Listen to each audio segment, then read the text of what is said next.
O Livro dos Espíritos. Princípios da doutrina espírita.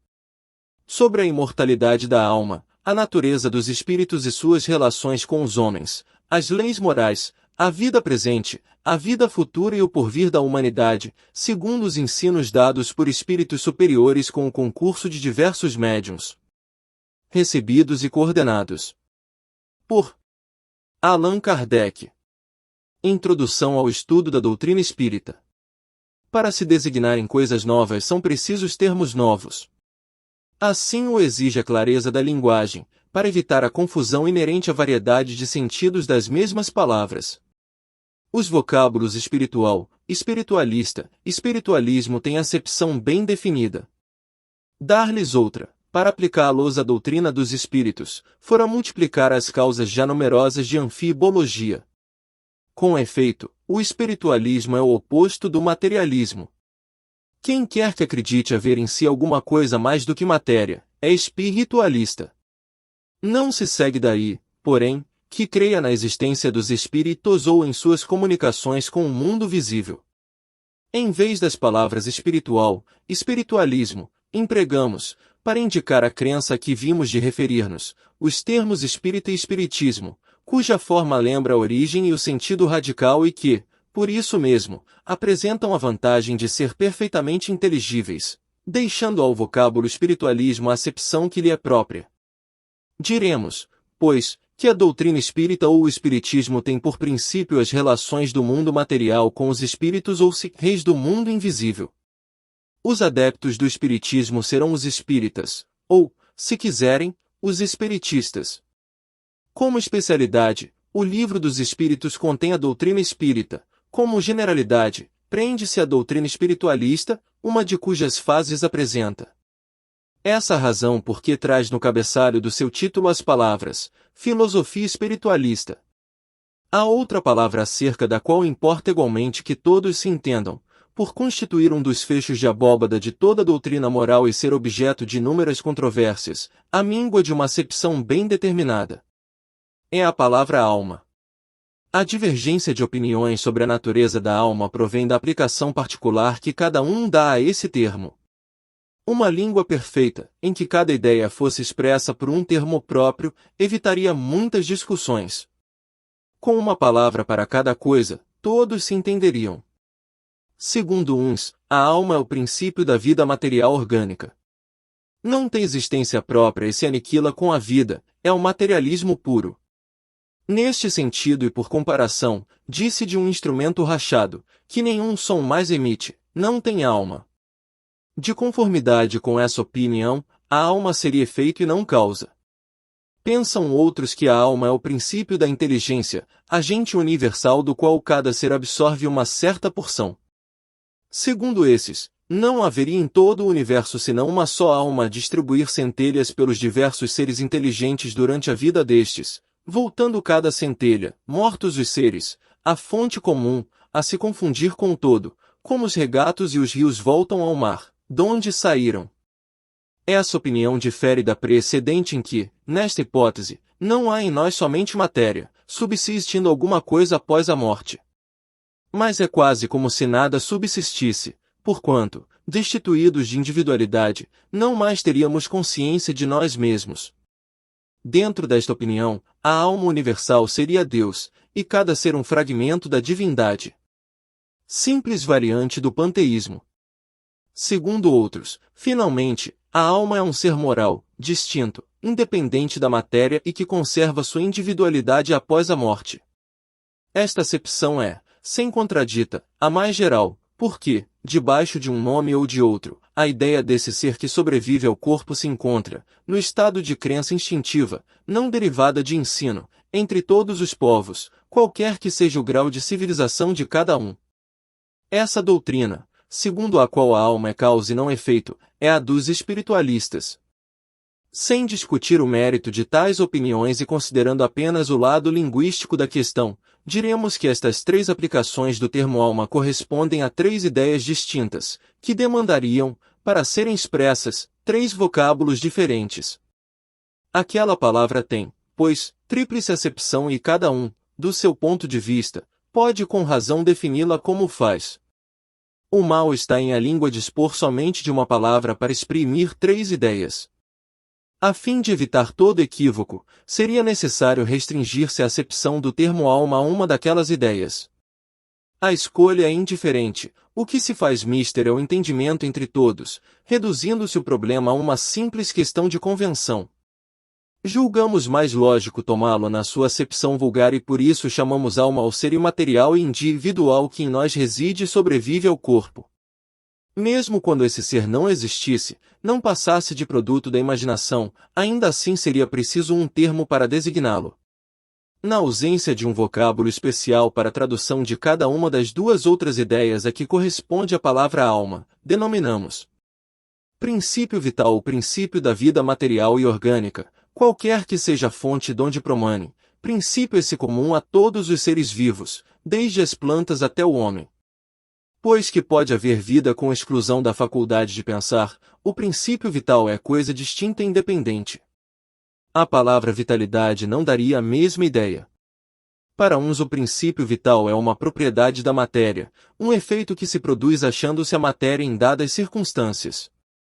Segundo outros, esta é a ideia mais comum, ele reside em um fluido especial, universalmente espalhado e do qual cada ser absorve e assimila uma parcela durante a vida, tal como os corpos inertes absorvem a luz.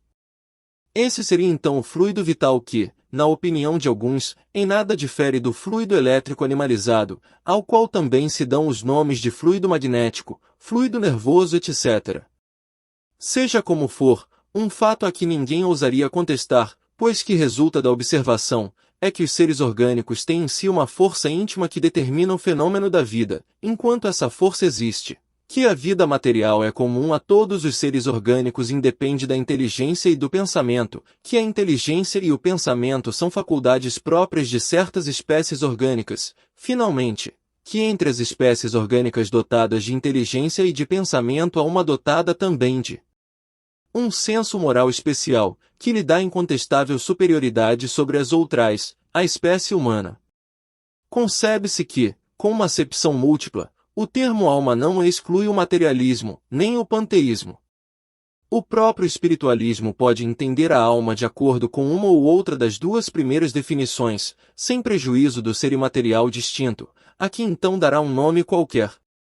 Assim, aquela palavra não representa uma opinião, é um proteu que cada um ajeita a seu bel prazer. Daí tantas disputas intermináveis. Evitar-se igualmente a confusão, mesmo usando-se do termo alma nos três casos, desde que se lhe acrescentasse um qualificativo especificando o ponto de vista em que se está colocado, ou a aplicação que se faz da palavra. Esta teria, então, um caráter genérico, designando, ao mesmo tempo, o princípio da vida material, o da inteligência e o do senso moral, que se distinguiriam mediante um atributo, como os gases, por exemplo, que se distinguem aditando-se ao termo genérico as palavras hidrogênio, oxigênio ou azoto.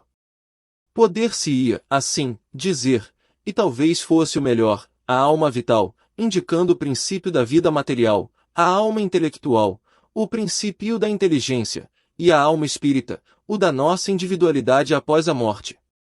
Como se vê, tudo isto não passa de uma questão de palavras, mas questão muito importante quando se trata de nos fazermos entendidos. De conformidade com essa maneira de falar, a alma vital seria comum a todos os seres orgânicos, plantas, animais e homens. A alma intelectual pertence aos animais e aos homens, e a alma espírita somente ao homem. Julgamos dever insistir nestas explicações pela razão de que a doutrina espírita repousa naturalmente sobre a existência, em nós, de um ser independente da matéria e que sobrevive ao corpo. A palavra alma, tendo que aparecer com frequência no curso desta obra, cumpria fixássemos bem o sentido que lhe atribuímos, a fim de evitarmos qualquer engano. Passemos agora ao objeto principal desta instrução preliminar. Como tudo que constitui novidade, a doutrina espírita conta adeptos e contraditores. Vamos tentar responder a algumas das objeções destes últimos, examinando o valor dos motivos em que se apoiam sem alimentarmos, todavia, a pretensão de convencer a todos, pois muitos aqui creem ter sido a luz feita exclusivamente para eles. Dirigimo-nos aos de boa fé, aos que não trazem ideias preconcebidas ou decididamente firmadas contra tudo e todos. Aos que sinceramente desejam instruir-se, lhes demonstraremos que a maior parte das objeções opostas à doutrina promanam de incompleta observação dos fatos e de juízo leviano e precipitadamente formado. Lembremos, antes de tudo, em poucas palavras, a série progressiva dos fenômenos que deram origem a esta doutrina. O primeiro fato observado foi o da movimentação de objetos diversos. Designaram-no vulgarmente pelo nome de mesas girantes ou dança das mesas. Este fenômeno, que parece ter sido notado primeiramente na América, ou, melhor, que se repetiu nesse país, porquanto a história prova que ele remonta à mais alta antiguidade, se produziu rodeado de circunstâncias estranhas, tais como ruídos insólitos, pancadas sem nenhuma causa ostensiva. De lá, propagou-se rapidamente pela Europa e pelas outras partes do mundo. A princípio quase que só encontrou incredulidade, porém, ao cabo de pouco tempo, a multiplicidade das experiências não mais permitiu-lhe pusessem em dúvida a realidade. Se tal fenômeno se houvesse limitado ao movimento de objetos materiais, poderia explicar-se por uma causa puramente física. Estamos longe de conhecer todos os agentes ocultos da natureza, ou todas as propriedades dos que conhecemos. A eletricidade multiplica diariamente os recursos que proporciona ao homem e parece destinada a iluminar a ciência com uma nova luz. Nada de impossível haveria, portanto, em que a eletricidade, modificada por certas circunstâncias, ou qualquer outro agente desconhecido, fosse a causa dos movimentos observados. O fato de que a reunião de muitas pessoas aumenta a potencialidade da ação parecia vir em apoio dessa teoria, visto poder-se considerar o conjunto dos assistentes como uma pilha múltipla, com o seu potencial na razão direta do número dos elementos. O movimento circular nada apresentava de extraordinário, está na natureza. Todos os astros se movem em curvas elipsoides. Poderíamos, pois, ter ali, em ponto menor, um reflexo do movimento geral do universo, ou melhor, uma causa, até então desconhecida, produzindo acidentalmente, com pequenos objetos em dadas condições, uma corrente análoga que impele os mundos.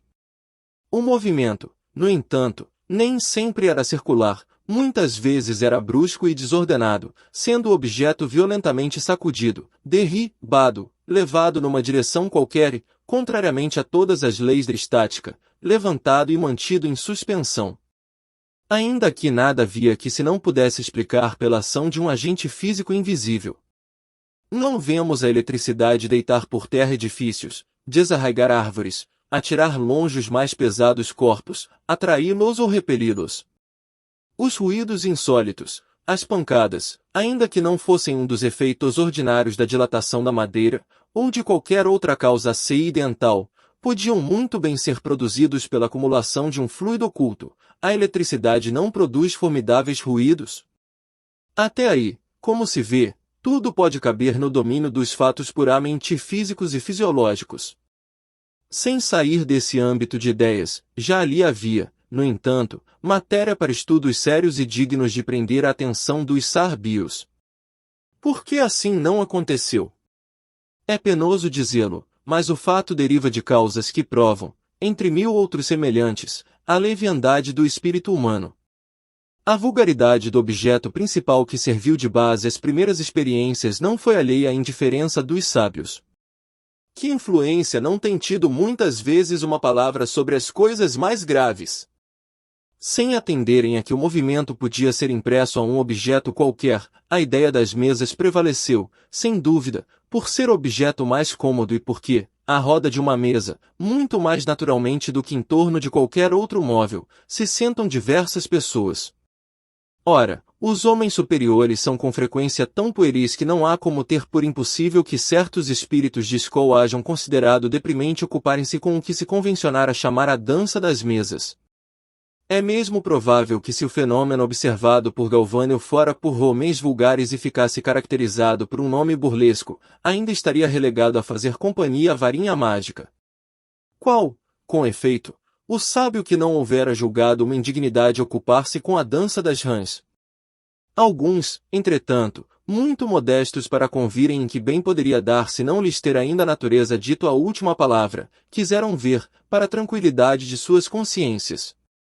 Mas aconteceu que o fenômeno nem sempre lhes correspondeu à expectativa e, do fato de não se haver produzido constantemente conforme a vontade deles e segundo a maneira de se comportarem na experimentação, concluíram pela negativa. Malgrado, porém, o que decretaram, as mesas, pois que há mesas, continuam a girar e podemos dizer com Galileu, todavia, elas se movem. Acrescentaremos que os fatos se multiplicaram de tal modo que hoje são aceitos sem contestação, não mais se cogitando senão de lhes achar uma explicação racional. Contra a realidade do fenômeno, poder-se-ia induzir alguma coisa da circunstância de ele não se produzir de modo sempre idêntico, conforme a vontade e as exigências do observador? Os fenômenos de eletricidade e de química não estão subordinados a certas condições? Será lícito negá-los? Por que não se produzem fora dessas condições? Que há, pois, de surpreendente em que o fenômeno do movimento dos objetos pelo fluido humano também se ache sujeito a determinadas condições e deixe de se produzir quando o observador, colocando-se no seu ponto de vista, pretende fazê-lo seguir a marcha que caprichosamente lhe imponha, ou queira sujeitá-lo às leis dos fenômenos conhecidos, sem considerar que para fatos novos pode e deve haver novas leis. Ora, para se conhecerem essas leis, preciso é que se estudem as circunstâncias em que os fatos se produzem e esse estudo não pode deixar de ser fruto de observação perseverante, atenta e às vezes muito longa. Objetam, porém, algumas pessoas, há frequentemente fraudes manifestas. Perguntar-lhes-emos, em primeiro lugar, se estão bem certas de que haja fraudes e se não tomaram por fraude efeitos que não podiam explicar, mais ou menos como o camponês que tomava por destro isca moteador um sábio professor de física a fazer experiências. Admitindo-se mesmo que tal coisa tenha podido verificar-se algumas vezes, constituiria isso razão para negar-se o fato? Dever-se-ia negar a física, porque há prestidigitadores que se exornam com título de físicos. Cumpre, ademais, se leve em conta o caráter das pessoas e o interesse que possam ter em iludir. Seria tudo, então, mero gracejo? Admite-se que uma pessoa se divirta por algum tempo, mas um gracejo prolongado indefinidamente se tornaria tão fastidioso para o mistificador, como para o mistificado. Acresce que, numa mistificação que se propaga de um extremo a outro do mundo e por entre as mais austeras, veneráveis e esclarecidas personalidades, alguma coisa há, com certeza, tão extraordinária, pelo menos, quanto o próprio fenômeno. Se os fenômenos, com que nos estamos ocupando, houvessem ficado restritos ao movimento dos objetos, teriam permanecido, como dissemos, no domínio das ciências físicas. Assim, entretanto, não sucedeu, estava lhes reservado colocar-nos na pista de fatos de ordem singular. Acredita Hahn haver descoberto, não sabemos pela iniciativa de quem, que a impulsão dada aos objetos não era apenas o resultado de uma força mecânica cega, que havia nesse movimento a intervenção de uma causa inteligente. Uma vez aberto, esse caminho conduziu a um campo totalmente novo de observações. De sobre muitos mistérios se erguia o véu. Haverá, com efeito, no caso, uma potência inteligente? Tal a questão. Se essa potência existe, qual é ela, qual a sua natureza, a sua origem? Encontra-se acima da humanidade? Eis outras questões que decorrem da anterior. As primeiras manifestações inteligentes se produziram por meio de mesas que se levantavam e, com um dos pés, davam certo número de pâncadas, respondendo desse modo, sim ou não, conforme fora convencionado, a uma pergunta feita. Até aí nada de convincente havia para os céticos, porquanto bem podiam crer que tudo fosse obra do acaso. Obtiveram-se depois respostas mais desenvolvidas com o auxílio das letras do alfabeto, dando o móvel um número de pancadas correspondente ao número de ordem de cada letra, chegava-se a formar palavras e frases que respondiam às questões propostas. A precisão das respostas e a correlação que denotavam com as perguntas causaram espanto. O ser misterioso que assim respondia, interrogado sobre a sua natureza, declarou que era espírito ou gênio, declinou um nome e prestou diversas informações a seu respeito. Há aqui uma circunstância muito importante, que se deve assinalar. É que ninguém imaginou os espíritos como meio de explicar o fenômeno, foi o próprio fenômeno que revelou a palavra. Muitas vezes, tratando-se das ciências exatas, formulam-se hipóteses para dar-se uma base ao raciocínio. Não é aqui o caso. Tal meio de correspondência era, porém, demorado e incômodo. O espírito, e isto constitui nova circunstância digna de nota, indicou o outro. Foi um desses seres invisíveis quem aconselhou a adaptação de um lápis a uma cesta ou a outro objeto. Colocada em cima de uma folha de papel, a cesta é posta em movimento pela mesma potência oculta que move as mesas, mas, em vez de um simples movimento regular, o lápis traça por si mesmo caracteres formando palavras, frases, dissertações de muitas páginas sobre as mais altas questões de filosofia, de moral, de metafísica, de psicologia, etc., e com tanta rapidez quanto se escrevesse com a mão. O conselho foi dado simultaneamente na América, na França e em diversos outros países.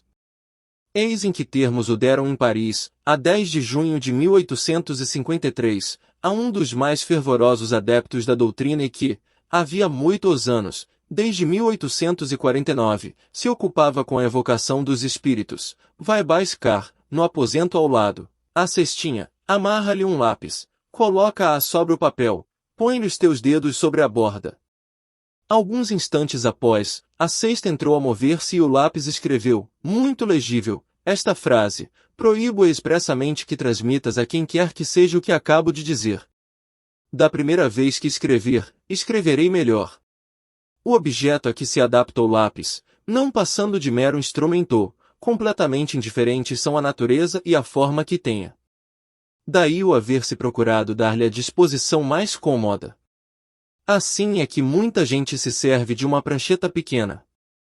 A cesta ou a prancheta só podem ser postas em movimento debaixo da influência de certas pessoas, dotadas, para isso, de um poder especial, as quais se designam pelo nome de médiuns, isto é, meios ou intermediários entre os espíritos e os homens.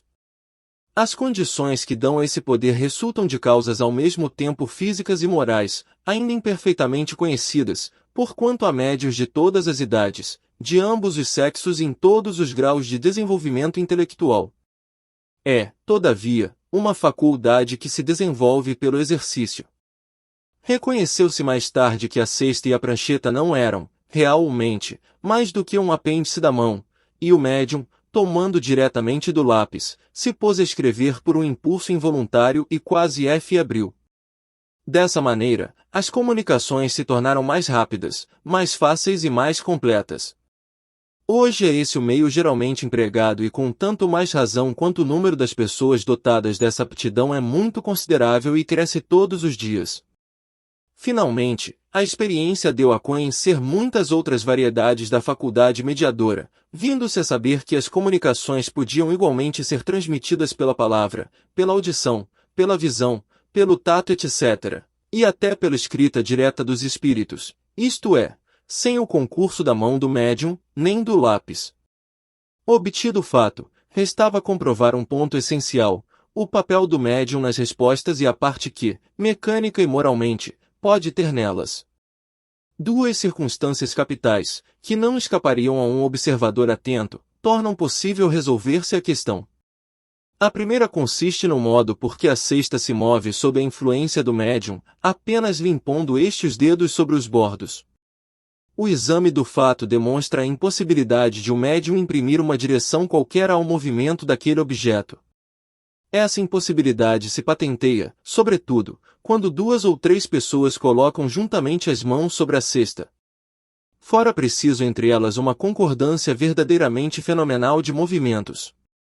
Fora preciso, demais, a concordância dos pensamentos, para que pudessem estar de acordo quanto à resposta a dar à questão formulada.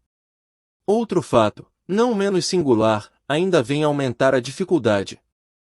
É a mudança radical da caligrafia, conforme o espírito que se manifesta, reproduzindo-se a de um determinado espírito todas as vezes que ele volta a escrever. Fora necessário, pois, que o médium se houvesse exercitado em dar à sua própria caligrafia 20 formas diferentes, principalmente, que pudesse lembrar-se da que corresponde a tal ou tal espírito. A segunda circunstância resulta da natureza mesma das respostas que, as mais das vezes, especialmente quando se ventilam questões a braços, tratas e científicas, estão notoriamente fora do campo dos conhecimentos e, a miúde, do alcance intelectual do médium, que, além disso, como de ordinário sucede, não tem consciência do que escreve debaixo da sua influência, que, frequentemente, não entende ou não compreende a questão proposta, pois que isto pode ser num idioma que ele desconheça, ou mesmo mentalmente, podendo a resposta ser dada nesse idioma. Enfim, acontece muito escrever a cesta espontaneamente, sem que se haja feito pergunta alguma, sobre um assunto qualquer, inteiramente inesperado. Em certos casos, as respostas revelam tal cunho de sabedoria, de profundeza e de oportunidade, exprimem pensamentos tão elevados, tão sublimes, que não podem emanar senão de uma inteligência superior e impregnada da mais pura moralidade. Doutras vezes, são tão levianas, tão frivolas, tão triviais, que a razão recusa admitir derivem da mesma fonte. Tal diversidade de linguagem não se pode explicar senão pela diversidade das inteligências que se manifestam. E essas inteligências estão na humanidade ou fora da humanidade. Este é o ponto a esclarecer-se cuja explicação se encontrará completa nesta obra, como a deram os próprios espíritos. Eis, pois, efeitos patentes, que se produzem fora do círculo habitual das nossas observações, que não ocorrem misteriosamente, mas, ao contrário, à luz meridiana, que toda a gente pode ver e comprovar, que não constituem privilégio de um único indivíduo e que milhares de pessoas repetem todos os dias. Esses efeitos têm necessariamente uma causa e, do momento que detonam a ação de uma inteligência e de uma vontade, saem do domínio puramente físico. Muitas teorias foram engendradas a este respeito. Examiná-las-emos dentro em pouco e veremos se são capazes de oferecer a explicação de todos os fatos que se observam. Admitamos, enquanto não chegamos até lá, a existência de seres distintos dos humanos, pois que está a explicação ministrada pelas inteligências que se manifestam, e vejamos o que eles nos dizem. Conforme notamos acima, os próprios seres que se comunicam se designam a si mesmos pelo nome de espíritos ou gênios, declarando, alguns, pelo menos, terem pertencido a homens que viveram na Terra. Eles compõem o mundo espiritual, como nós constituímos o mundo corporal durante a vida terrena. Vamos resumir, em poucas palavras, os pontos principais da doutrina que nos transmitiram, a fim de mais facilmente respondermos a certas objeções. Deus é eterno, imutável, imaterial, único, onipotente, soberanamente justo e bom. Criou o universo, que abrange todos os seres animados e inanimados, materiais e imateriais. Os seres materiais constituem o mundo visível ou corpóreo, e os seres imateriais, o mundo invisível ou espírita, isto é, dos espíritos. O mundo espírita é o mundo normal, primitivo, eterno, pré-existente e sobrevivente a tudo.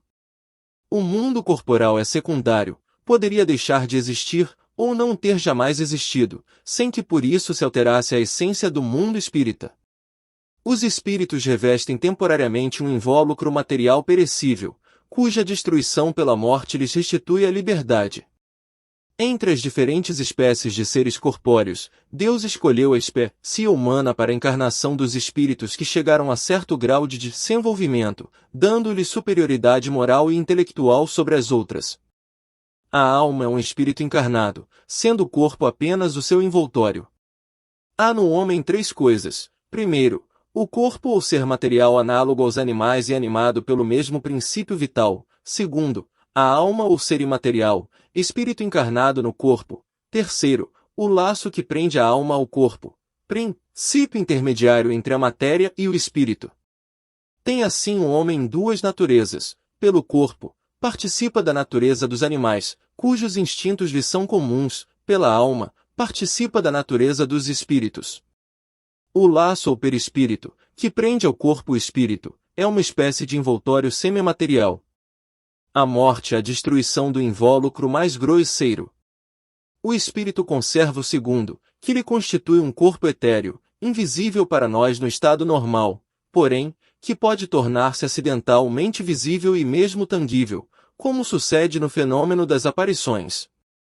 O espírito não é, pois, um ser abstrato, indefinido, só possível de conceber-se pelo pensamento. É um ser real, circunscrito, que, em certos casos, se torna apreciável pela vista, pelo ouvido e pelo tato. Os espíritos pertencem a diferentes classes e não são iguais, nem em poder, nem em inteligência, nem em saber, nem em moralidade. Os da primeira ordem são os espíritos superiores, que se distinguem dos outros pela sua perfeição, seus conhecimentos, sua proximidade de Deus, pela pureza de seus sentimentos e por seu amor do bem, são os anjos ou puros espíritos. Os das outras classes se acham cada vez mais distanciados dessa perfeição, mostrando-se os das categorias inferiores, na sua maioria, eivados das nossas paixões, o ódio, a inveja, o ciúme, o orgulho, etc. Comprazem-se no mal há também, entre os inferiores, os que não são nem muito bons nem muito maus, antes perturbadores e enredadores, do que perversos. A malícia e as inconsequências parecem ser o que neles predomina. São os espíritos estúrdios ou levianos. Os espíritos não ocupam perpetuamente a mesma categoria. Todos se melhoram passando pelos diferentes graus da hierarquia espírita. Esta melhora se efetua por meio da encarnação, que é imposta a uns como expiação, a outros como missão. A vida material é uma prova que lhes cumpre sofrer repetidamente, até que hajam atingido a absoluta perfeição moral. Deixando o corpo, a alma volve ao mundo dos espíritos, donde saíra, para passar por nova existência material, após um lapso de tempo mais ou menos longo, durante o qual permanece em estado de espírito errante. 2. Tendo o espírito que passar por muitas encarnações, segue-se que todos nós temos tido muitas existências e que teremos ainda outras, mais ou menos aperfeiçoadas, quer na terra, quer em outros mundos. A encarnação dos espíritos se dá sempre na espécie humana, seria erro acreditar-se que a alma ou o espírito possa encarnar no corpo de um animal. As diferentes existências corpóreas do espírito são sempre progressivas e nunca regressivas, mas a rapidez do seu progresso depende dos esforços que faça para chegar à perfeição. As qualidades da alma são as do espírito que está encarnado em nós, assim, o homem de bem é a encarnação de um bom espírito, o homem perverso a de um espírito impuro. A alma possuía sua individualidade antes de encarnar, conserva-a depois de se haver separado do corpo. Na sua volta ao mundo dos espíritos, encontra a alma todos aqueles que conhecera na terra, e todas as suas existências anteriores se lhe dissenham na memória, com a lembrança de todo o bem e de todo o mal que fez. O espírito encarnado se acha sob a influência da matéria. O homem que vence essa influência, pela elevação e depuração de sua alma, se aproxima dos bons espíritos, em cuja companhia um dia estará. Aquele que se deixa dominar pelas más paixões, e põe todas as suas alegrias na satisfação dos apetites grosseiros, se aproxima dos espíritos impuros, dando preponderância à sua natureza animal. Os espíritos encarnados habitam os diferentes globos do universo. Os não encarnados ou errantes não ocupam uma região determinada e circunscrita, estão por toda a parte no espaço e ao nosso lado, vendo-nos e acotovelando-nos de contínuo. É toda uma população invisível, a mover-se em torno de nós. Os espíritos exercem incessante ação sobre o mundo moral e mesmo sobre o mundo físico. Atuam sobre a matéria e sobre o pensamento e constituem uma das potências da natureza, causa eficiente de uma multidão de fenômenos até então inexplicados ou mal explicados e que não encontram explicação racional senão no espiritismo. As relações dos espíritos com os homens são constantes. Os bons espíritos nos atraem para o bem, nos sustentam nas provas da vida e nos ajudam a suportá-las com coragem e resignação. Os maus nos impelem para o mal. É-lhes um gozo ver-nos sucumbir e assemelhar-nos a eles. As comunicações dos espíritos com os homens são ocultas ou ostensivas. As ocultas se verificam pela influência boa ou má que exercem sobre nós, a nossa revelia. Cabe ao nosso juízo discernir as boas das más inspirações. As comunicações ostensivas se dão por meio da escrita, da palavra ou de outras manifestações materiais, quase sempre pelos médiuns que lhes servem de instrumentos. Os espíritos se manifestam espontaneamente ou mediante evocação. Podem evocar-se todos os espíritos, os que animaram homens obscuros, como os das personagens mais ilustres, seja qual for a época em que tenham vivido, os de nossos parentes, amigos ou inimigos, e obter-se deles, por comunicações escritas ou verbais, conselhos, informações sobre a situação em que se encontram no além, sobre o que pensam a nosso respeito, assim como as revelações que lhes seja permitido fazer-nos. Os espíritos são atraídos na razão da simpatia que lhes inspira a natureza moral do meio que os evoca. Os espíritos superiores se comprazem nas reuniões sérias, onde predominam o amor do bem e o desejo sincero, por parte dos que as compõem, de se instruírem e melhorarem.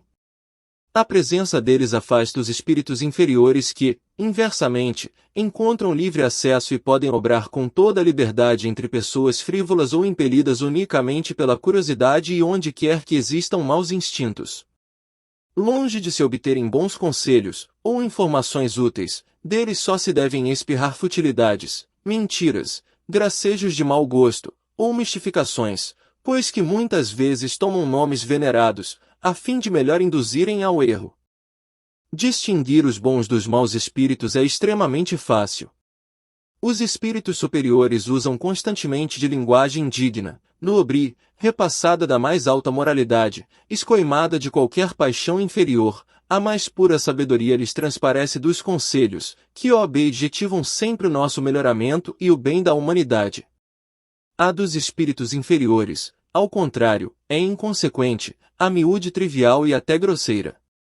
Se, por vezes, dizem alguma coisa boa e verdadeira, muito mais vezes dizem falsidades e absurdos, por malícia ou ignorância. Zombam da credulidade dos homens e se divertem à custa dos que os interrogam, lisonjeando-lhes a vaidade, alimentando-lhes os desejos com falazes e esperanças. Em resumo, as comunicações sérias, na mais ampla acepção do termo, só são dadas nos centros sérios, onde reine íntima comunhão de pensamentos, tendo em vista o bem. A moral dos espíritos superiores se resume, como a do Cristo, nesta máxima evangélica: fazer aos outros o que quereríamos que os outros nos fizessem, isto é, fazer o bem e não o mal. Neste princípio encontra o homem uma regra universal de proceder, mesmo para as suas menores ações.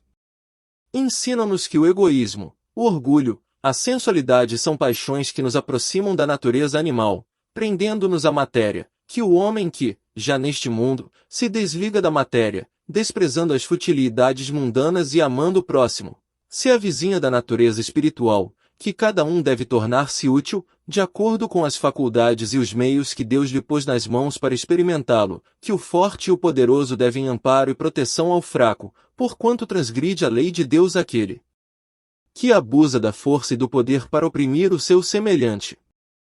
Ensina, finalmente, que, no mundo dos espíritos, nada podendo estar oculto, o hipócrita será desmascarado e patenteadas todas as suas torpezas, que a presença inevitável, e de todos os instantes, daqueles para com quem ou vermos procedido mal constitui um dos castigos que nos estão reservados, que ao estado de inferioridade e superioridade dos espíritos correspondem penas e gozos desconhecidos na terra. Mas ensinam também não haver faltas irremissíveis que a expiação não possa pagar. Meio de consegui-lo encontra o homem nas diferentes existências que lhe permitem avançar, conforme seus desejos e esforços, na senda do progresso, para a perfeição, que é o seu destino final.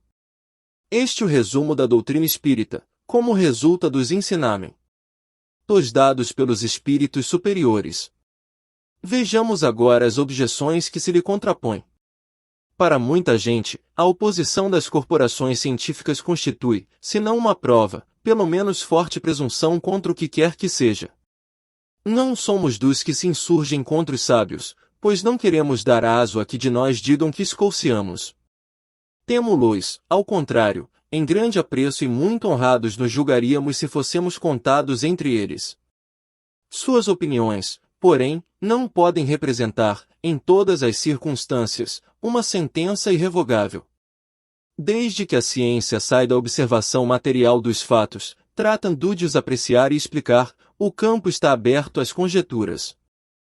cada um arquiteta o seu sistemazinho, disposto a sustentá-lo com fervor, para fazê-lo prevalecer. Não vemos todos os dias as mais opostas opiniões serem alternativamente preconizadas e rejeitadas, ora repelidas como erros absurdos, para logo depois aparecerem proclamadas como verdades incontestáveis? Os fatos, eis o verdadeiro critério dos nossos juízos, o argumento sem réplica. Na ausência dos fatos, a dúvida se justifica no homem ponderado. Com relação às coisas notórias, a opinião dos sábios é, com toda a razão, fidedigna, porquanto eles sabem mais e melhor do que o vulgo. Mas, no tocante a princípios novos, a coisas desconhecidas, essa opinião quase nunca é mais do que hipotética, por isso que eles não se acham, menos que os outros, sujeitos a preconceitos. Direi mesmo que o sábio tem mais preconceitos que qualquer outro, porque uma propensão natural o leva a subordinar tudo ao ponto de vista donde mais aprofundou os seus conhecimentos. O matemático não vê prova senão numa demonstração algébrica. O químico refere tudo à ação dos elementos etc. Aquele que se fez um especialista prende todas as suas ideias à especialidade que adotou. Tirai-o daí e o vereis quase sempre desarrazoar, por querer submeter tudo ao mesmo cadinho, consequência da fraqueza humana. Assim, pois, consultarei, do melhor grado e com a maior confiança, um químico sobre uma questão de análise, um físico sobre a potência elétrica, um mecânico sobre uma força motriz. Hão de eles, porém, permitir-me, sem que isto afete a estima que lhes dá direito o seu saber especial, que eu não tenha em melhor conta suas opiniões negativas acerca do espiritismo, do que o parecer de um arquiteto sobre uma questão de música. As ciências ordinárias assentam nas propriedades da matéria, que se pode experimentar e manipular livremente. Os fenômenos espíritas repousam na ação de inteligências dotadas de vontade própria e que nos provam a cada instante não se acharem subordinadas aos nossos caprichos. As observações não podem, portanto, ser feitas da mesma forma, requerem condições especiais e outro ponto de partida. Querer submetê-las aos processos comuns de investigação é estabelecer analogias que não existem. A ciência, propriamente dita, é, pois, como ciência, incompetente para se pronunciar na questão do espiritismo, não tem que se ocupar com isso e qualquer que seja o seu julgamento, favorável ou não, nenhum peso poderá ter. O espiritismo é o resultado de uma convicção pessoal, que os sábios, como indivíduos, podem adquirir, abstração feita da qualidade de sábios. Pretender deferir a questão à ciência equivaleria a querer que a existência ou não da alma fosse decidida por uma assembleia de físicos ou de astrônomos. Com efeito, o espiritismo está todo na existência da alma e no seu estado depois da morte. Ora, é soberanamente lógico imaginar-se que um homem deva ser grande psicologista, porque é eminente matemático ou notável anatomista. Dissecando o corpo humano, o anatomista procura a alma e, porque não a encontra, debaixo do seu escalpelo, como encontra um nervo, ou porque não a vê evolar-se como um gás, conclui que ela não existe. Colocado num ponto de vista exclusivamente material, segue-se que tem a razão contra a opinião universal? Não. Vedes, portanto, que o espiritismo não é da alçada da ciência. Quando as crenças espíritas se houverem vulgarizado, quando se tiverem aceitas pelas massas humanas, e, a julgar pela rapidez com que se propagam, esse tempo não vem longe, com elas se dará o que tem acontecido a todas as ideias novas que hão encontrado oposição, os sábios se renderão à evidência. Lá chegarão, individualmente, pela força das coisas. Até então será intempestivo desviá-los de seus trabalhos especiais, para obrigá-los a se ocuparem com um assunto estranho, que não lhes está nem nas atribuições, nem no programa. Enquanto isso não se verifica, os que, sem estudo prévio e aprofundado da matéria, se pronunciam pela negativa e escarnecem de quem não lhe subscreve o conceito, esquecem que o mesmo se deu com a maior parte das grandes descobertas que fazem honra à humanidade.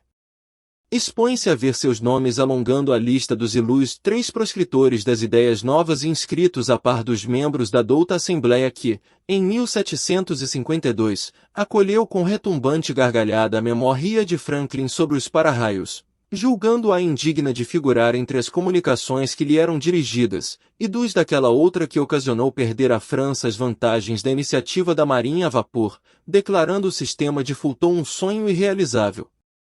Entretanto, essas eram questões da alçada daquelas corporações. Ora, se tais assembleias, que contavam em seu seio a nata dos sábios do mundo, só tiveram a zombaria e o sarcasmo para ideias que elas não percebiam, ideias que, alguns anos mais tarde, revolucionaram a ciência, os costumes e a indústria, como esperar que uma questão, alheia aos trabalhos que lhes são habituais, alcance hoje das suas congêneres melhor acolhimento? Esses erros de alguns homens eminentes, conquanto deploráveis para a memória deles, não lhes diminuem os méritos dos títulos que obtiveram e que com eles conquistaram a nossa estima, mas será preciso a posse de um diploma oficial para se ter bom senso? Dar-se-á que fora das cátedras acadêmicas só se encontrem tolos e imbecis? Dignem-se de lançar os olhos para os adeptos da doutrina espírita e digam-se só com ignorantes deparam-se a imensa legião de homens de mérito que a tem abraçado autoriza seja ela tirada ao rol das crendices de simplórios. O caráter e o saber desses homens dão peso a esta proposição, pois que eles afirmam, forçoso é reconhecer que alguma coisa há. Repetimos mais uma vez que, se os fatos a que aludimos se ouves, sem reduzido ao movimento mecânico dos corpos, a indagação da causa física desse fenômeno caberia no domínio da ciência, porém, desde que se trata de uma manifestação que se produz com exclusão das leis da humanidade, ela escapa à competência da ciência material, visto não poder explicar-se por algarismos, nem por uma força mecânica. Quando surge um fato novo, que não guarda relação com alguma ciência conhecida, o sábio, para estudá-lo, tem que abstrair da sua ciência e dizer a si mesmo que o que se lhe oferece constitui um estudo novo, impossível de ser feito com ideias preconcebidas. O homem que julga infalível a sua razão está bem perto do erro. Mesmo aqueles, cujas ideias são as mais falsas, se apoiam na sua própria razão e é por isso que rejeitam tudo que lhes parece impossível. Os que outrora repeliram as admiráveis descobertas de que a humanidade se honra, todos endereçavam seus apelos a esse juiz, para repeli-las. O que se chama a razão não é muitas vezes senão orgulho disfarçado e quem quer que se considere infalível apresenta-se como igual a Deus. Dirigimo-nos, pois, aos ponderados, que duvidam do que não viram, mas que, julgando do futuro pelo passado, não creem que o homem haja chegado ao apogeu, nem que a natureza lhe tenha facultado ler a última página do seu livro. Acrescentemos que o estudo de uma doutrina, qual a doutrina espírita, que nos lança de súbito numa ordem de coisas tão nova quão grande, só pode ser feito com utilidade por homens sérios, perseverantes, livres de prevenções e animados de firme e sincera vontade de chegar a um resultado. Não sabemos como dar esses qualificativos aos que julgam a priori, levianamente, sem tudo ter visto, que não imprimem a seus estudos a continuidade, a regularidade e o recolhimento indispensáveis. Ainda menos saberíamos dá-los a alguns que, para não decaírem da reputação de homens de espírito, se afadigam por achar um lado burlesco nas coisas mais verdadeiras, ou tidas como tais por pessoas cujo saber, caráter e convicções lhes dão direito à consideração de quem quer que se preze de bem educado. Abstenham-se, portanto, os que entendem não serem dignos de sua atenção os fatos. Ninguém pensa em lhes violentar a crença, concordem, pois, em respeitar a dos outros. O que caracteriza um estudo sério é a continuidade que se lhe dá. Será de admirar que muitas vezes não se obtenha nenhuma resposta sensata a questões de si mesmas graves, quando propostas ao acaso e à queima-roupa, em meio de uma aluvião de outras extravagantes? Demais, sucede frequentemente que, por complexa, uma questão, para ser elucidada, exige a solução de outras preliminares ou complementares. Quem deseja tornar-se versado numa ciência tem que estudar metodicamente, começando pelo princípio e acompanhando o encadeamento e o desenvolvimento das ideias. Que adiantará aquele que, ao acaso, dirigir a um sábio perguntas acerca de uma ciência cujas primeiras palavras ignore? Poderá o próprio sábio, por maior que seja a sua boa vontade, dar-lhe resposta satisfatória? A resposta isolada, que der, será forçosamente incompleta e quase sempre, por isso mesmo, ininteligível, ou parecerá absurda e contraditória. O mesmo ocorre em nossas relações com os espíritos. Quem quiser com eles instruir-se tem que com eles fazer um curso, mas, exatamente como se procede entre nós, deverá escolher seus professores e trabalhar com assiduidade. Dissemos que os espíritos superiores somente exceções sérias a Sor-Ren, sobretudo as em que reina perfeita comunhão de pensamentos e de sentimentos para o bem. A leviandade e as questões ociosas os afastam, como, entre os homens, afastam as pessoas criteriosas. O campo fica, então, livre à turba dos espíritos mentirosos e frívolos, sempre à espreita de ocasiões propícias para zombarem de nós e se divertirem à nossa custa. Que é o que se dará com uma questão grave em reuniões de tal ordem? Será respondida, mas, por quem? Acontece como se a um bando de doidivanas, que estejam a divertir-se, propusesseis estas questões: que é a alma? Que é a morte? E outras tão recreativas quanto essas. Se quereis respostas sisudas, haveis de comportar-vos com toda a sisudez, na mais ampla acepção do termo, e de preencher todas as condições reclamadas. Só assim obtereis grandes coisas. Sede, além do mais, laboriosos e perseverantes nos vossos estudos, sem o que os espíritos superiores vos abandonarão, como faz um professor com os discípulos negligentes. O movimento dos objetos é um fato incontestável. A questão está em saber se, nesse movimento, há ou não uma manifestação inteligente. Em caso de afirmativa, qual a origem dessa manifestação? Não falamos do movimento inteligente de certos objetos, nem das comunicações verbais, nem das que o médium escreve diretamente. Este gênero de manifestações, evidente para os que viram e aprofundaram o assunto, não se mostra, à primeira vista, bastante independente da vontade, para afirmar a convicção de um observador novato. Não trataremos, portanto, senão da escrita obtida com o auxílio de um objeto qualquer munido de um lápis, como cesta, prancheta etc. A maneira pela qual os dedos do médium repousam sobre os objetos desafia, como atrás dissemos, a mais consumada destreza de sua parte no intervir, de qualquer modo, no traçar das letras. Mas admitamos que alguém, dotado de maravilhosa habilidade, seja isso possível e que esse alguém consiga iludir o olhar do observador. Como explicar a natureza das respostas, quando se apresentam fora do quadro das ideias e conhecimentos do médium? E note-se que não se trata de respostas monossilábicas, porém, muitas vezes, de numerosas páginas escritas com admirável rapidez, quer espontaneamente, quer sobre determinado assunto. De sob os dedos do médium menos versado em literatura, surgem de quando em quando poesias de impecáveis sublimidade e pureza, que os melhores poetas humanos não se dedignariam de subscrever. O que ainda torna mais estranhos esses fatos é que ocorrem por toda parte e que os médiuns se multiplicam ao infinito. São eles reais ou não? Para esta pergunta só temos uma resposta: vede e observai, não vos faltarão ocasiões de fazê-lo, mas, sobretudo, observai repetidamente, por longo tempo e de acordo com as condições exigidas. Que respondem a essa evidência os antagonistas? Sois vítimas do charlatanismo ou joguete de uma ilusão. Diremos, primeiramente, que a palavra charlatanismo não cabe onde não há proveito. Os charlatães não fazem grátis o seu ofício. Seria, quando muito, uma mistificação.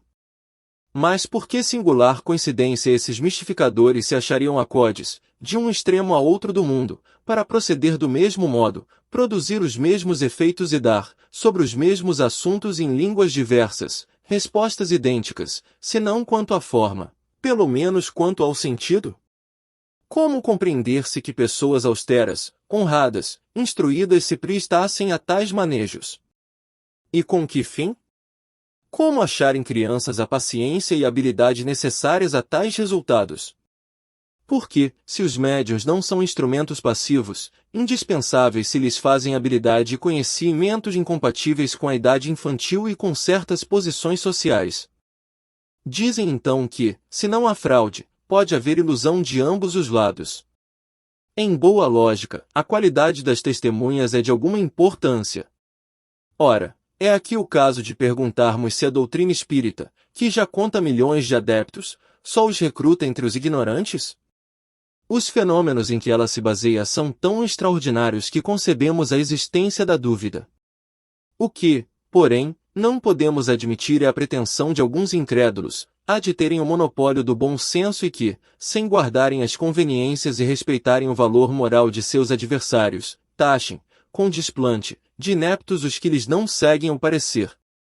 Aos olhos de qualquer pessoa judiciosa, a opinião das que, esclarecidas, observaram durante muito tempo, estudaram e meditaram uma coisa, constituirá sempre, quando não uma prova, uma presunção, no mínimo, a seu favor, visto ter logrado prender a atenção de homens respeitáveis, que não tinham interesse algum em propagar erros nem tempo a perder com futilidades. Entre as objeções, algumas das mais especiosas, ao menos na aparência, porque tiradas da observação e feitas por pessoas respeitáveis.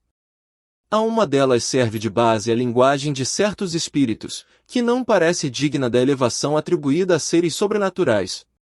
Quem se reportar ao resumo da doutrina acima apresentado, verá que os próprios espíritos nos ensinam não haver entre eles igualdade de conhecimentos nem de qualidades morais, e que não se deve tomar ao pé da letra tudo quanto dizem. Às pessoas sensatas incumbe separar o bom do mal. Indubitavelmente, os que desse fato deduzem que só se comunicam conosco seres malfazejos, cuja única ocupação consiste em nos mistificar, não conhecem as comunicações que se recebem nas reuniões em que só se manifestam espíritos superiores, do contrário, assim não pensariam. É de lamentar que o acaso os tenha servido tão mal, que apenas lhes haja mostrado o lado mal do mundo espírita, pois nos repugna supor que uma tendência simpática traia para eles, em vez dos bons espíritos, os maus, os mentirosos, ou aqueles cuja linguagem é de revoltante grosseria. Poder-se-ia, quando muito, deduzir daí que a solidez dos princípios dessas pessoas não é bastante forte para preservá-las do mal e que, achando certo prazer em lhes satisfazerem a curiosidade, os maus espíritos disso se aproveitam para se aproximar delas, enquanto os bons se afastam. Julgar a questão dos espíritos por esses fatos seria tão pouco lógico, quanto julgar do caráter de um povo pelo que se diz e faz numa reunião de desatinados ou de gente de má nota, com os quais não entretém relações as pessoas circunspectas nem as sensatas. Os que assim julgam se colocam na situação do estrangeiro que, chegando a uma grande capital pelo mais abjeto dos seus arrabaldes, julgasse de todos os habitantes pelos costumes e linguagem desse bairro ínfimo. No mundo dos espíritos também há uma sociedade boa e uma sociedade má, dignem-se, os que daquele modo se pronunciam, de estudar o que se passa entre os espíritos de escola e se convencerão de que a cidade celeste não contém apenas a escória popular. Perguntam eles, os espíritos de escola descem até nós? Responderemos, não fiqueis no subúrbio, vede, observai e julgareis, os fatos aí estão para todo mundo. A menos que lhes sejam aplicáveis estas palavras de Jesus, têm olhos e não veem, têm ouvidos e não ouvem. Como variante dessa opinião, temos a dos que não veem, nas comunicações espíritas e em todos os fatos materiais a que elas dão lugar, mais do que a intervenção de uma potência diabólica, novo Proteu que revestiria todas as formas, para melhor nos enganar. Não a julgamos suscetível de exame sério, por isso não nos demoramos em considerá-la. Aliás, ela está refutada pelo que acabamos de dizer. Acrescentaremos, tão somente, que, se assim fosse, forçoso seria convir em que o diabo é às vezes bastante criterioso e ponderado, sobretudo, muito moral, ou, então, em que há bons diabos.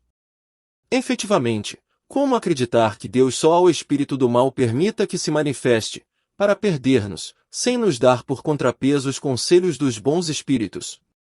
Se ele não o pode fazer, não é onipotente, se pode não o faz, desmente a sua bondade.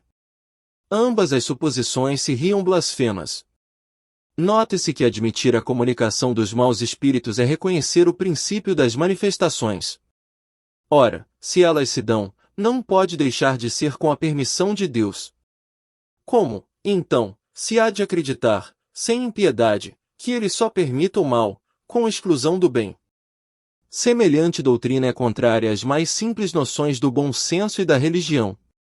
Esquisito é, acrescentam, que só se fale dos espíritos de personagens conhecidas e perguntam por que são eles os únicos a se manifestarem. Há ainda aqui um erro, oriundo, como tantos outros, de superficial observação. Dentre os espíritos que vêm espontaneamente, muito maior é, para nós, o número dos desconhecidos do que o dos ilustres, designando-se aqueles por um nome qualquer, muitas vezes por um nome alegórico ou característico. Quanto aos que se evocam, desde que não se trate de parente ou amigo, é muito natural nos dirijamos aos que conhecemos, de preferência a chamar pelos que nos são desconhecidos. O nome das personagens ilustres atrai mais atenção, por isso é que são notadas. Acham também singular que os espíritos dos homens eminentes acudam familiarmente ao nosso chamado e se ocupem, às vezes, com coisas insignificantes, comparadas com as de que cogitavam durante a vida. Nada aí há de surpreendente para os que sabem que a autoridade, ou a consideração de que tais homens gozaram neste mundo, nenhuma supremacia lhes dá no mundo espírita.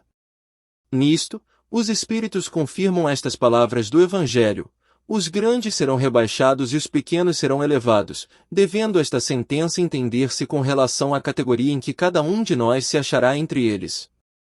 É assim que aquele que foi primeiro na terra pode vir a ser lá um dos últimos.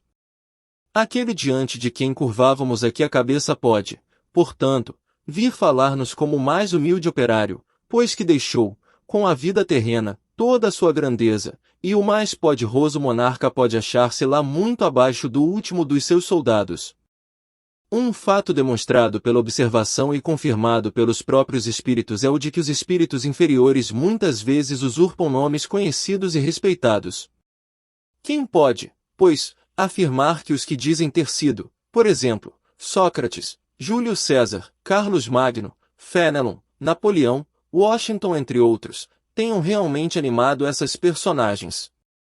Esta dúvida existe mesmo entre alguns adeptos fervorosos da doutrina espírita, os quais admitem a intervenção e a manifestação dos espíritos, mas inquirem como se lhes pode comprovar a identidade.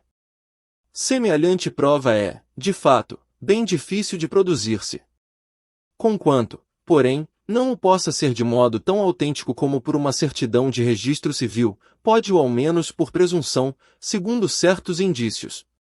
Quando se manifesta o espírito de alguém que conhecemos pessoalmente, de um parente ou de um amigo, por exemplo, mormente-se há pouco tempo que morreu, sucede geralmente que sua linguagem se revela de perfeito acordo com o caráter que tinha aos nossos olhos, quando vivo. Já isso constitui indício de identidade. Não mais, entretanto, há lugar para dúvidas, desde que o espírito fala de coisas particulares, lembra acontecimentos de família, sabidos unicamente do seu interlocutor. Um filho não se enganará, de certo, com a linguagem de seu pai ou de sua mãe, nem pais haverá que se equivoque enquanto há de um filho. Neste gênero de evocações, passam-se às vezes coisas íntimas verdadeiramente empolgantes, de natureza a convencer o maior incrédulo. O mais obstinado cético fica, não raro, aterrado com as inesperadas revelações que lhe são feitas. Outra circunstância muito característica acode em apoio da identidade. Dissemos que a caligrafia do médium muda, em geral, quando o outro passa a ser o espírito evocado e que a caligrafia é sempre a mesma quando o mesmo espírito se apresenta. Tem-se verificado inúmeras vezes, sobretudo se se trata de pessoas mortas recentemente, que a escrita denota flagrante semelhança com a dessa pessoa em vida. Assinaturas se hão obtido de exatidão perfeita. Longe estamos, todavia, de querer apontar esse fato como regra e menos ainda como regra constante. Mencionamo-lo apenas como digno de nota. Só os espíritos que atingiram certo grau de purificação se acham libertos de toda influência corporal. Quando ainda não estão completamente desmaterializados, é a expressão de que usam, conservam a maior parte das ideias, dos pendores e até das manias que tinham na terra, o que também constitui um meio de reconhecimento, ao qual igualmente se guia por uma imensidade de fatos minuciosos, que só uma observação assurrada e detida pode revelar. Vêem-se escritores a discutir suas próprias obras ou doutrinas, a aprovar ou condenar certas partes delas, outros a lembrar circunstâncias ignoradas, ou quase desconhecidas, de suas vidas ou de suas mortes, toda a sorte de particularidades, enfim, que são, quando nada, provas morais de identidade, únicas invocáveis, tratando-se de coisas abstratas. Ora, se a identidade de um espírito evocado pode, até certo ponto, ser estabelecida em alguns casos, razão não há para que não o seja em outros, e se, com relação a pessoas, cuja morte data de muito tempo, não se tem os mesmos meios de verificação, resta sempre o da linguagem e do caráter, porquanto, inquestionavelmente, o espírito de um homem de bem não falará como de um perverso ou de um devasso. Quanto aos espíritos que se apropriam de nomes respeitáveis, esses se traem logo pela linguagem que empregam e pelas máximas que formulam. Um que se dissesse Fénelon, por exemplo, e que, ainda quando apenas acidentalmente ofendesse o bom senso e a moral, mostraria, por esse simples fato, o embuste. Se, ao contrário, forem sempre puros os pensamentos que exprima, sem contradições e constantemente à altura do caráter de Fénelon, não há motivo para que se duvide da sua identidade. De outra forma, havíamos de supor que um espírito que só prega o bem é capaz de mentir conscientemente, ainda mais, sem utilidade alguma. A experiência nos ensina que os espíritos da mesma categoria, do mesmo caráter e possuídos dos mesmos sentimentos formam grupos e famílias. Ora, incalculável é o número dos espíritos e longe estamos de conhecê-los a todos, a maior parte deles não tem mesmo nomes para nós. Nada, pois, impede que um espírito da categoria de Fénelon venha em seu lugar, muitas vezes até como seu mandatário. Apresenta-se então com o seu nome, porque ele é idêntico e pode substituí-lo, e ainda porque precisamos de um nome para fixar as nossas ideias. Mas, que importa, afinal, seja um espírito, realmente ou não, o de Fénelon? Desde que tudo o que ele diz é bom e que fala como teria feito o próprio Fénelon, é um bom espírito. Indiferente ao nome pelo qual se dá a conhecer, não passando muitas vezes de um meio de que lança a mão para nos fixar as ideias. O mesmo, entretanto, não é admissível nas evocações íntimas, mas, aí, como dissemos há pouco, se consegue estabelecer a identidade por provas de certo modo patentes. Inegavelmente a substituição dos espíritos pode dar lugar a uma porção de equívocos, ocasionar erros, e a miúde, mistificações. Essa é uma das dificuldades do espiritismo prático. Nunca, porém, dissemos que esta ciência fosse fácil, nem que se pudesse aprendê-la brincando, o que, aliás, não é possível, qualquer que seja a ciência. Jamais teremos repetido bastante que ela demanda estudo assíduo e por vezes muito prolongado. Não sendo lícito provocarem-se os fatos, tem-se que esperar que eles se apresentem por si mesmos. Frequentemente ocorrem por efeito de circunstâncias em que se não pensa. Para o observador atento e paciente os fatos abundam, por isso que ele descobre milhares de matizes característicos, que são verdadeiros raios de luz. O mesmo se dá com as ciências comuns. Ao passo que o homem superficial não vê numa flor mais do que uma forma elegante, o sábio descobre nela tesouros para o pensamento. As observações que aí ficam nos levam a dizer alguma coisa acerca de outra dificuldade, a da divergência que se nota na linguagem dos espíritos. Diferindo estes muito uns dos outros, do ponto de vista dos conhecimentos e da moralidade, é evidente que uma questão pode ser por eles resolvida em sentidos opostos, conforme a categoria que ocupam, exatamente como sucederia, entre os homens, se a propusessem ora um sábio, ora um ignorante, ora um gracejador de mau gosto. O ponto essencial, temo-lo dito, é sabermos a quem nos dirigimos. Mas, ponderam, como se explica que os tidos por espíritos de ordem superior nem sempre estejam de acordo?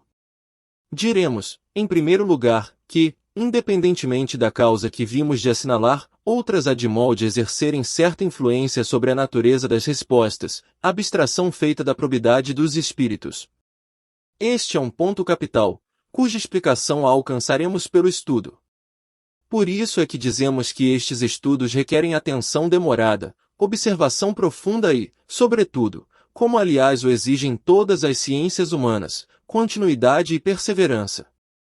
Anos são precisos para formar-se um médico medíocre e 3/4 partes da vida para chegar-se a ser um sábio.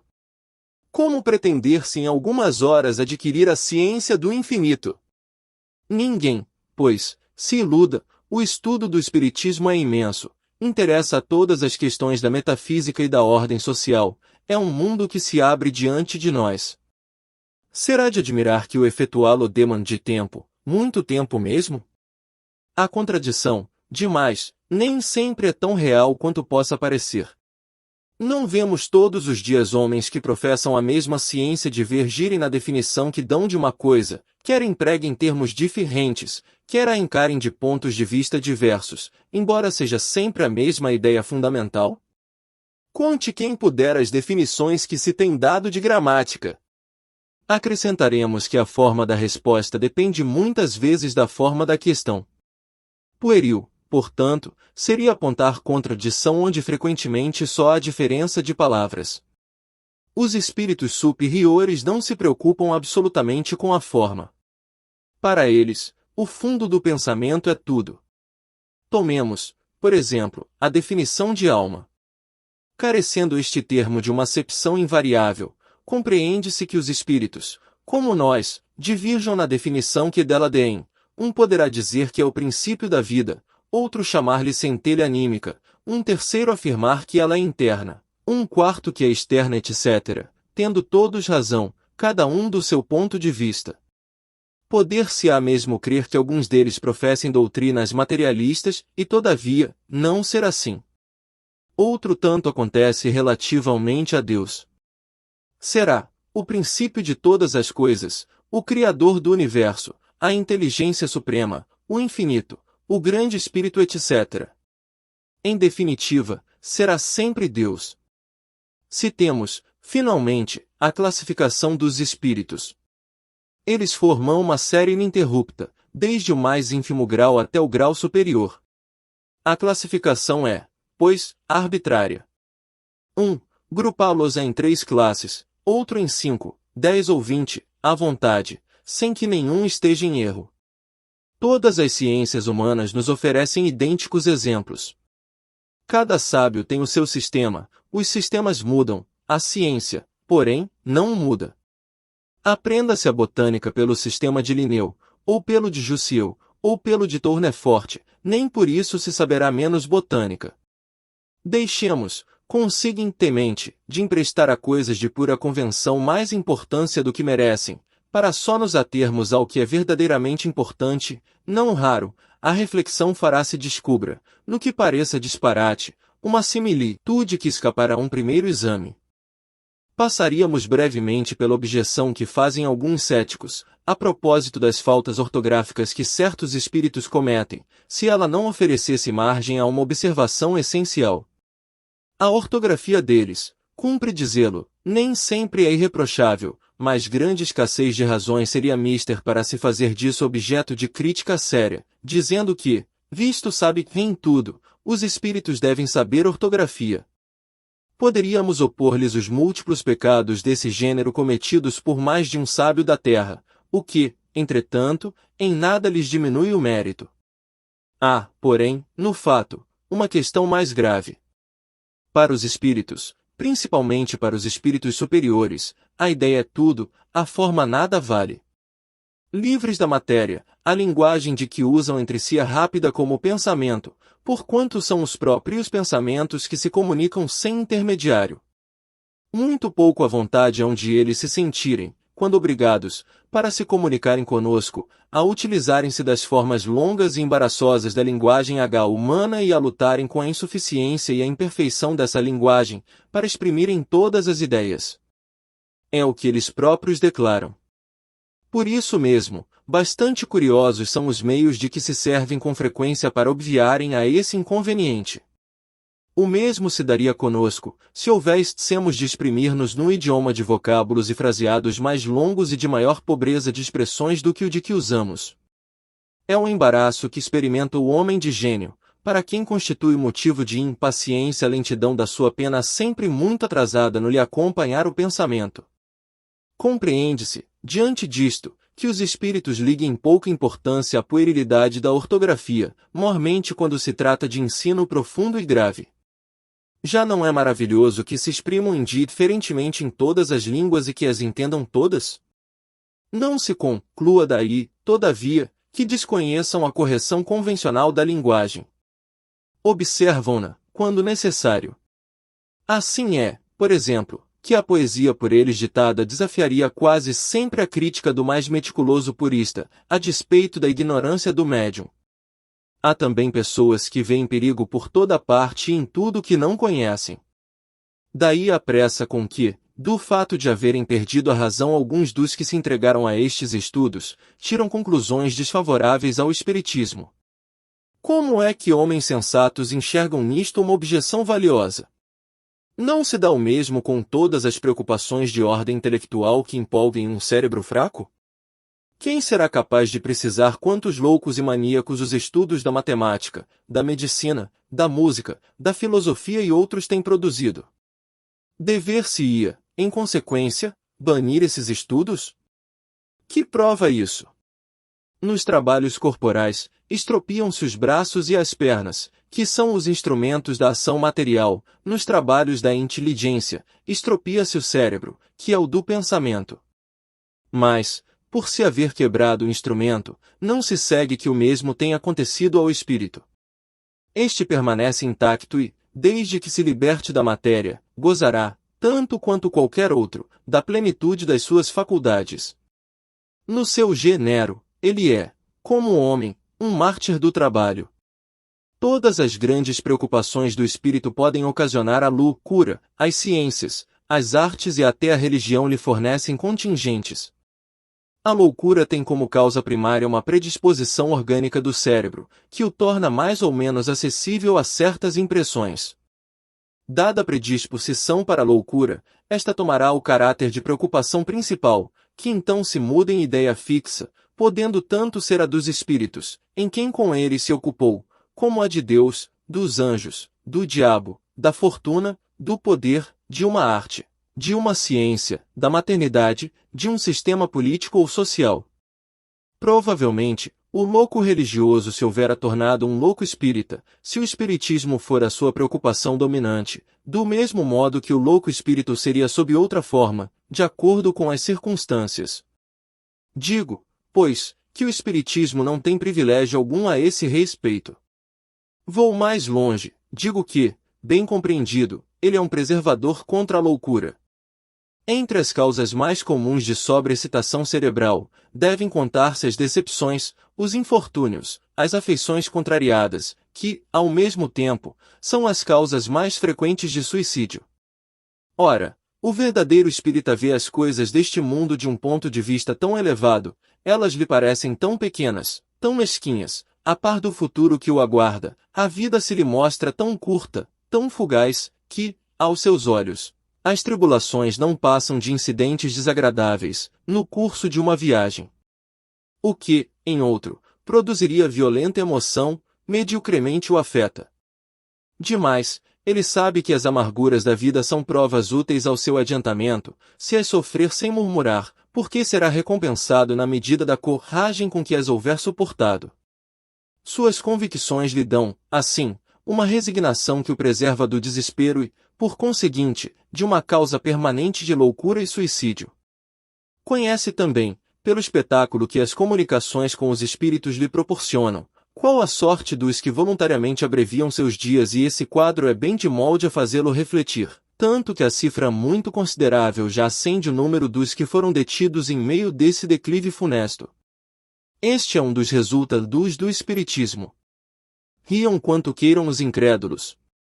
Desejo-lhes as consolações que ele prodigaliza a todos os que se hão dado ao trabalho de lhe sondar as misteriosas profundezas. Cumpre também colocar entre as causas da loucura o pavor, sendo que o do diabo já desequilibrou mais de um cérebro. Quantas vítimas não têm feitos que abalam imaginações fracas com esse quadro, que cada vez mais pavoroso se esforçam por tornar, mediante horríveis pormenores. O diabo, dizem, só mete medo a crianças, é um freio para fazê-las ajuizadas. Sim, é, do mesmo modo que o papão e o lobisomem. Quando, porém, elas deixam de ter medo, estão piores do que dantes.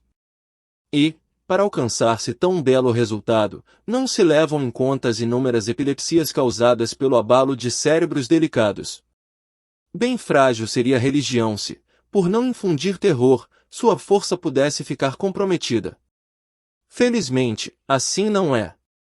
De outros meios dispõe ela para atuar sobre as almas. Mais eficazes e mais sérios são os que o Espiritismo lhe faculta, desde que ela os saiba utilizar.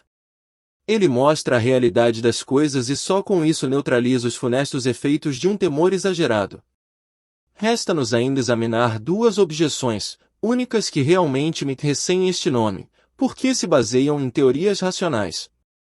Ambas admitem a realidade de todos os fenômenos materiais e morais, mas excluem a intervenção dos espíritos. Segundo a primeira dessas teorias, todas as manifestações atribuídas aos espíritos não seriam mais do que efeitos magnéticos. Os médiuns se achariam num estado a que se poderia chamar sonambulismo desperto, fenômeno de que podem dar testemunho todos os que hão estudado magnetismo. Nesse estado, as faculdades intelectuais adquirem um desenvolvimento anormal, o círculo das percepções intuitivas se amplia para além das raias da nossa concepção ordinária. Assim sendo, o médium tiraria de si mesmo e por efeito da sua lucidez tudo o que diz e todas as noções que transmite, mesmo sobre os assuntos que mais estranhos lhe sejam, quando no estado habitual. Não seremos nós quem conteste o poder do sonambulismo, cujos prodígios observamos, estudando-lhe todas as fases durante mais de 35 anos. Concordamos em que, efetivamente, muitas manifestações espirituais são explicáveis por esse meio. Contudo, uma observação cuidadosa e prolongada mostra grande cópia de fatos em que a intervenção do médium, a não ser como instrumento passivo, é materialmente impossível. Aos que partilham dessa opinião, como aos outros, diremos: vede e observai, por o que certamente ainda não vistes tudo. Opor-lhes-emos, em seguida, duas considerações tiradas da própria doutrina deles. Donde veio a teoria espírita? É um sistema imaginado por alguns homens para explicar os fatos? De modo algum. Quem então a revelou? Precisamente esses mesmos médiuns cuja lucidez exaltais. Ora, se essa lucidez é tal como a supondes, por que teriam eles atribuído aos espíritos o que em si mesmos auriam? Como teriam dado, sobre a natureza dessas inteligências extra-humanas, as informações precisas, lógicas e tão sublimes, que conhecemos? Uma de duas, ou eles são lúcidos, ou não o são. Se o são e se pode confiar na sua veracidade, não haveria meio de admitir-se, sem contradição, que não estejam com a verdade. Em segundo lugar, se todos os fenômenos promanassem do médium, seriam sempre idênticos num determinado indivíduo, e jamais se veria a mesma pessoa usar de uma linguagem disparatada, nem exprimir alternativamente as coisas mais contraditórias. Esta falta de unidade nas manifestações obtidas pelo mesmo médium prova a diversidade das fontes. Ora, desde que não as podemos encontrar todas nele, forçoso é que as procuremos fora dele. Segundo outra opinião, o médium é a única fonte produtora de todas as manifestações, mas, em vez de extraí-las de si mesmo, como pretendem os partidários da teoria sonambúlica, ele as toma ao meio ambiente. O médium será, então, uma espécie de espelho a refletir todas as ideias, todos os pensamentos e todos os conhecimentos das pessoas que o cercam. Nada diria que não fosse conhecido, pelo menos, de algumas destas. Não é lícito negar-se, e isso constitui mesmo um princípio da doutrina, a influência que os assistentes exercem sobre a natureza das manifestações. Esta influência, no entanto, difere muito da que supõe existir, e, dela a que faria do médium um eco dos pensamentos daqueles que o rodeiam, vai grande distância, porquanto milhares de fatos demonstram o contrário. Há, pois, nessa maneira de pensar, grave erro, que uma vez mais prova o perigo das conclusões prematuras. Sendo-lhes impossível negar a realidade de um fenômeno que a ciência vulgar não pode explicar e não querendo admitir a presença dos espíritos, os que assim opinam o explicam a seu modo. Seria especiosa a teoria que sustentam, se pudesse abranger todos os fatos. Tal, entretanto, não se dá. Quando se lhes demonstra, até a evidência, que certas comunicações do médium são completamente estranhas aos pensamentos, aos conhecimentos, às opiniões mesmo de todos os assistentes, que essas comunicações frequentemente são espontâneas e contradizem todas as ideias preconcebidas, Eles não se embaraçam com tão pouca coisa. Respondem que a irradiação vai muito além do círculo imediato que nos envolve. O médium é o reflexo de toda a humanidade, de tal sorte que, se as inspirações não lhe vêm dos que se acham a seu lado, ele as vai beber fora, na cidade, no país, em todo o globo e até nas outras esferas. Não me parece que em semelhante teoria se encontre explicação mais simples e mais provável que a do Espiritismo, visto que ela se baseia numa causa bem mais maravilhosa. A ideia de que seres que povoam os espaços e que, em contato conosco, nos comunicam seus pensamentos, nada tem que choque mais a razão do que a suposição dessa irradiação universal, vindo, de todos os pontos do universo, concentrar-se no cérebro de um indivíduo.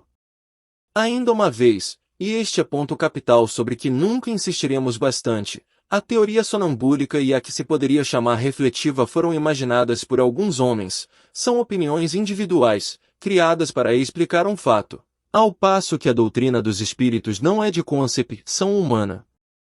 Foi ditada pelas próprias inteligências que se manifestaram, quando ninguém disso cogitava, quando até a opinião geral a repelia. Ora, perguntamos, onde foram os médios beber uma doutrina que não passa via pelo pensamento de ninguém na Terra? Perguntamos ainda mais.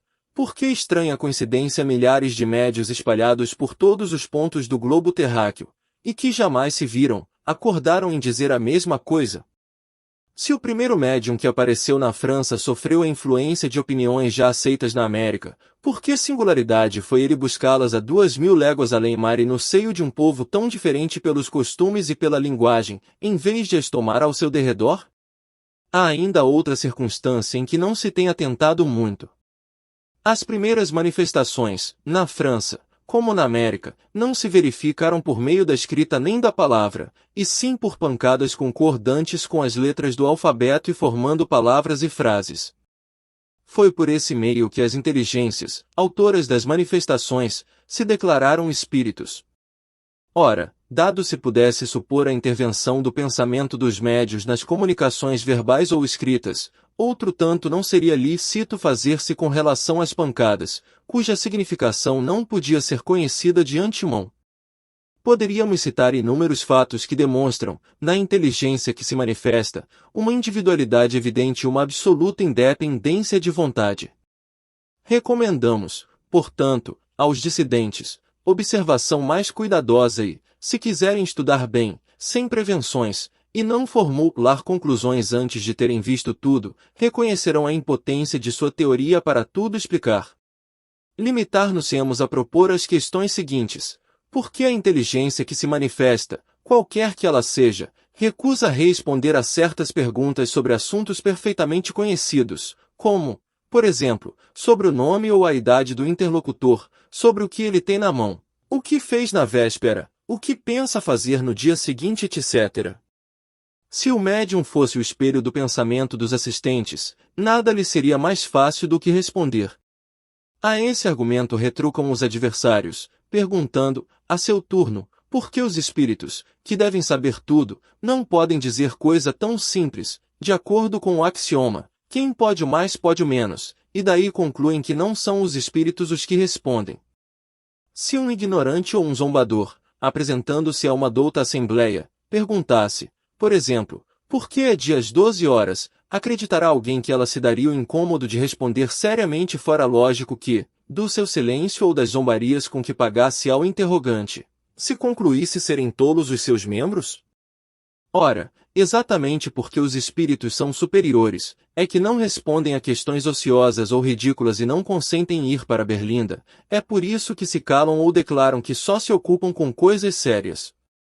Perguntaremos, finalmente, por que os espíritos vêm e vão-se, muitas vezes, em dado momento e, passado este, não há pedidos, nem súplicas que os façam voltar? Se o médium obrasse unicamente por impulsão mental dos assistentes, é claro que, em tal circunstância, o concurso de todas as vontades reunidas haveria de estimular-lhe a clarividência.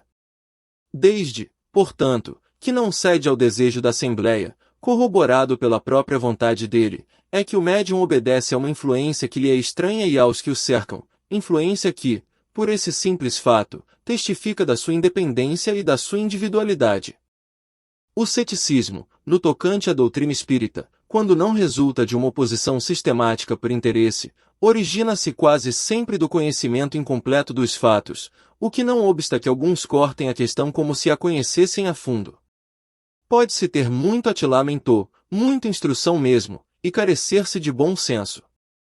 Ora, o primeiro indício da falta de bom senso está em crer alguém infalível o seu juízo.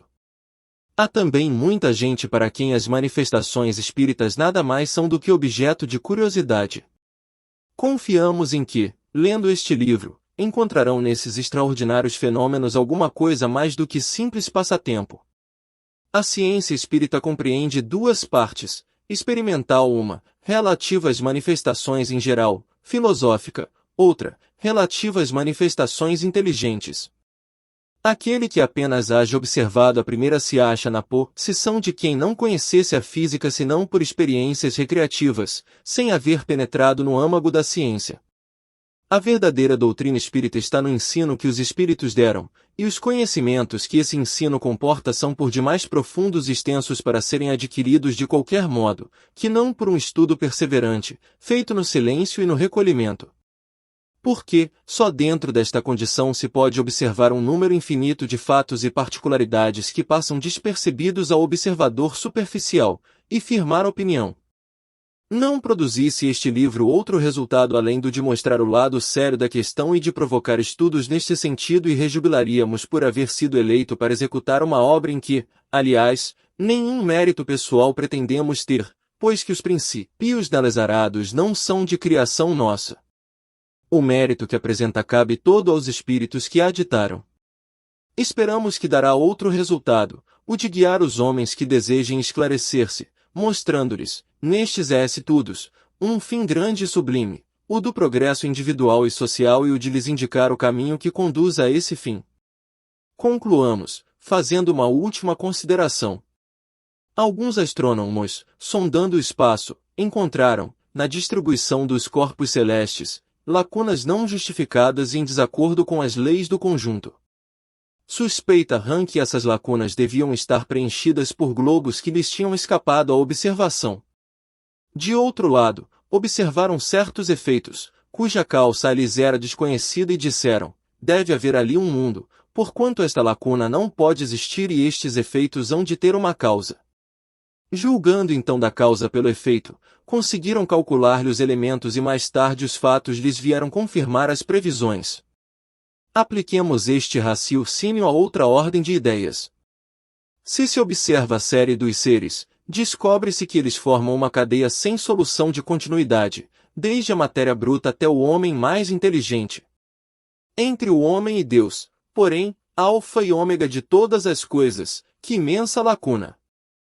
Será racional pensar-se que no homem terminam os anéis dessa cadeia e que ele transponha sem transição a distância que o separa do infinito?